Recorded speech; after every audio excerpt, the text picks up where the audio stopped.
everybody. It is Wednesday. We're getting some work done on the girl. I'm going to show you kind of what I've done so far. You can see right there, we've got two transmission lines disconnected. There's actually supposed to be a bar that connects here. It's not a bar, it's a brace, I guess. Shield that goes across to the other side, connects or protects the transfer case there. You can see we've disconnected some lines or some wiring. That is the transmission, the shifter cable. The rear drive shaft is disconnected and chilling out. I just took the bolts out of the front drive shaft and I gotta go grab a pry bar to pop that off. The torque converter bolts are out. The two bottom bolts to the transmission are out. Fluid's been drained. And I wasn't sure how I wanted to do this, but I think I'm going to have to take the transfer case out first. I was going to try to drop them both as one unit, but the transmission alone is about 300 pounds. And this thing is probably another 100 to 150. And because you can see it's offset quite a bit, so that's going to make it really awkward to try to pull down, or pull all the way down with the transmission. I think I can at least get this out pretty easy. I mean, I've got a transmission jack, so I'm sure I'll use it to stabilize, but I'm going to go ahead and get this out.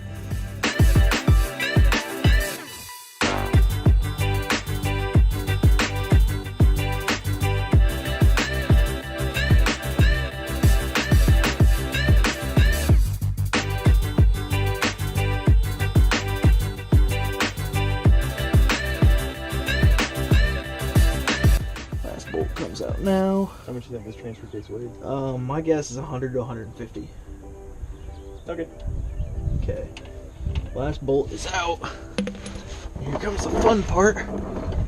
That's the best way to do it. So, can you have one hand here, because you're gonna need to balance it that way. It is gonna be heavy. Is it gonna be heavier on my right hand? Yeah. Right now? Yeah, your right hand's gonna take the brunt of it. Oh, that's not good.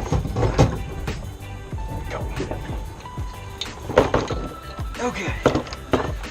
Oh yeah. That wasn't bad at all. No, that's not nearly better than I thought.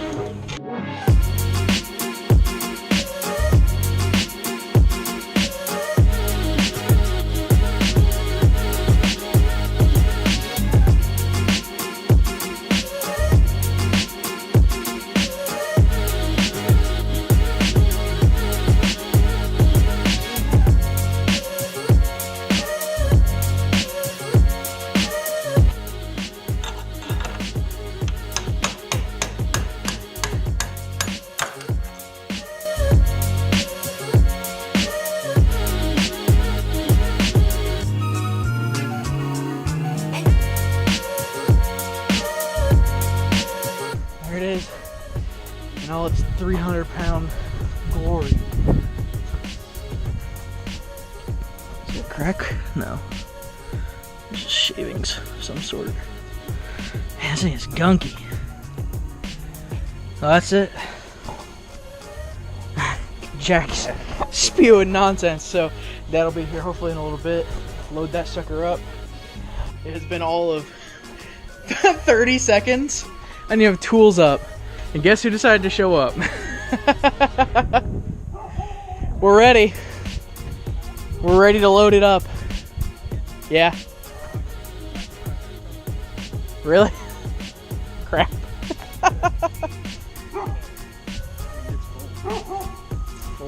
Dang. Okay. Oh well. Yo, baby. Oh, dear God. I'll just start acting like you did. This is exactly so. In high school, a couple buddies and I were going back to the house. This is one of the best stories ever. And I don't know, I said something stupid in a half gangster tone, like just joking around. From the front of the Jeep, he goes, "You want to talk like a gangster? I'll whoop your ass like a gangster." My friends have always remembered that, and they love it. Actually, where it came from is because Tyler acted like a little hoodie. with his big cubic zirconia earrings. Oh and my his gosh, I flip-flop remember those. hat. Twisted sideways in his gold chain. He never had a gold. What? Yes, he did. I don't remember Yeah, that. he did too. Oh man, I'll ask him about it next time I see him. Pants hanging down like he dumped a load in them. Hey guys, what's going on? It is Tuesday, and that means that I am really late on my vlog. Things have been a little bit busy. What's funny is Friday, Saturday night, I actually talked about how old Crowd Killer here was pretty reliable for me, and then immediately started having problems. Heater core went out Saturday night and started leaking. I had to just basically loop the lines, so I have no heat in the car anymore. Thankfully, as you can tell, I'm wearing short sleeves, so it's getting a little warmer here in Indy. But then the clutch cable has been giving me some problems, and I'm starting to wonder if maybe it's actually the throwout bearing. I might get a new clutch cable, but that's not the point. That started acting up, and then it wouldn't start for me Monday morning, which was yesterday, and actually it wouldn't start this morning either. I had to push start it. I push started it Monday morning so I could get to work on time, and then it started right up when I left work. So I wondered what was up, and I thought it was just the negative battery terminal not being properly connected. It was a little bit loose, so I tightened it. Did it again this morning. I'm pretty sure it's a starter, and it just has a weak motor. The solenoid on the apron, on the fender apron, is still clicking just fine, so I'm pretty sure it's a starter. But anyway, of course, things I just got to get done. But anyway, this next segment is actually Daniel and I went and took a short trip to Mexico. And we wanted to see who's faster, old Crowd Killer here or his newer, nicer Crowd Killer. And, well, here you go. Ready?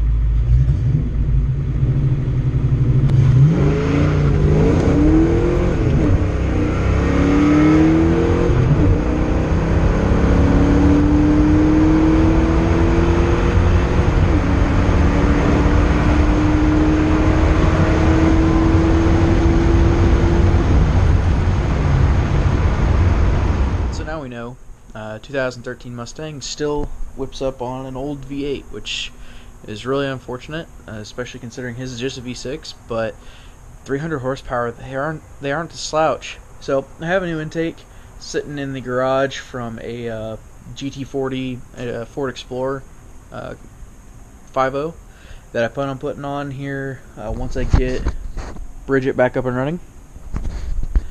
And we'll go back out to Mexico, do some more tests, and then I think I'm going to go ahead and buy a Moats quarter horse after I get a new steering wheel and a new seat, and see if I can learn how to tune this thing and maybe tune it to be a little bit faster. After the tuning's done, I'm actually going to start on a turbo project. I think I'm going to basically try to do $1,000 EFI turbo. So I'm going to be doing a lot of Craigslist parts. I'm going to find, I've already found a set of injectors. Unfortunately, I can't get them right now. I got to wait. But I'm going to look for injectors, mass airflow, anything I can. I would like to do compound or twin turbos, but I will consider a single turbo, possibly an HE351, just because that's something I know pretty well, and they've got small exhaust housing, should be a quick spooling turbo. So anyway, I think that pretty much covers up this video. Go ahead, like, subscribe, and I'll see you guys later.